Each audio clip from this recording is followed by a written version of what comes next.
memories of Mom without totally sounding like a eulogy.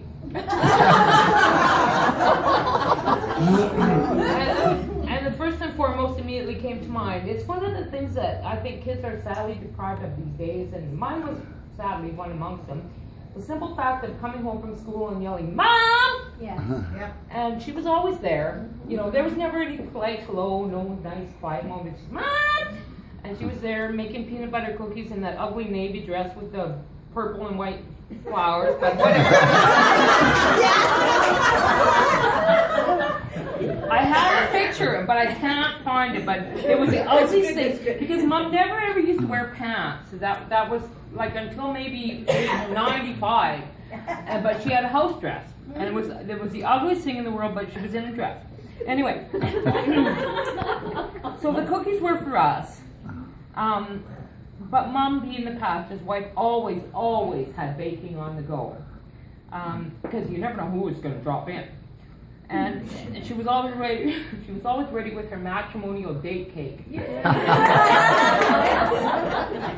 it freezes so well. Yeah.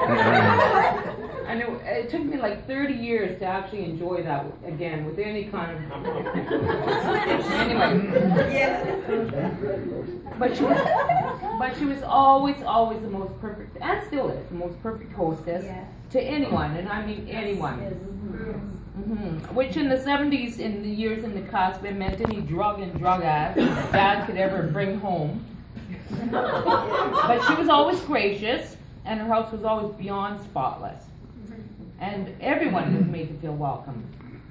And it took me a few years into childhood to realize that was a rare and unusual gift that of my mom, that she always seemed to do so effortlessly. More often than I think, I thank my mom. Okay, I'm gonna get all choked up here. But for her sense of humor and for her acceptance of anyone and everyone. And that's truly what she taught us. I mean, I was the good kid. That goes without saying.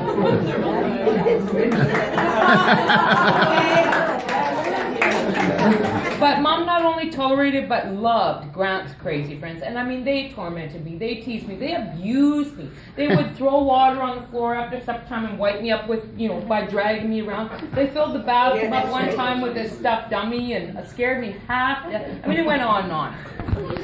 But anyway, but it's funny how some things stay with you, because I'll never forget Mom's advice was laugh with them. Don't let them get to you. And if you can laugh at yourself, then and if you can't laugh at yourself, it'll be so much worse. And that was really one of the most soundest advices that my mom gave me. Laugh at yourself. And it has served me well. It's carried me through life and definitely has benefited me, well, even to this day in the work that I do. Turns out I got a little bit of myself to laugh at, but whatever, that's another story. Anyway, That's what she calls home. It wasn't more than a few years ago, I was kind of surprised when Mom asked me if I resented the fact that we had little money growing up. And it was really one of the first times that I truthfully considered that. I mean, I knew money was scarce. It wasn't hard to figure out that when she was trying to find a few dimes to get together so that she could send me down to the store for milk. But turns out a pastor's salary won't make you rich. But I never felt deprived. And I'm so thankful for Mom and Dad that they didn't live their lives for money. They extended to us kids there's far more to life than financial rewards. For sure, times were different when us kids grew up. Dad refused to get a TV until I was like 12, and even then some old thing was given to him. So we had to make our own amusement. Our home in the cusp was the place for neighborhood kids to gather. We had touch football or auntie I over or whatever. And Mom welcomed it. She loves action. That's her word. I love action. I love action. And she'll be the first to tell you that.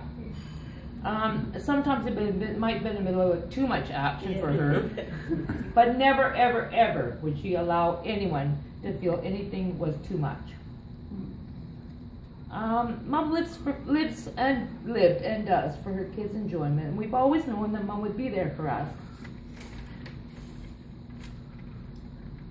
even as the happy, fun times of childhood evolved into more deeper, sometimes dark times of adulthood, Mom's been our rock.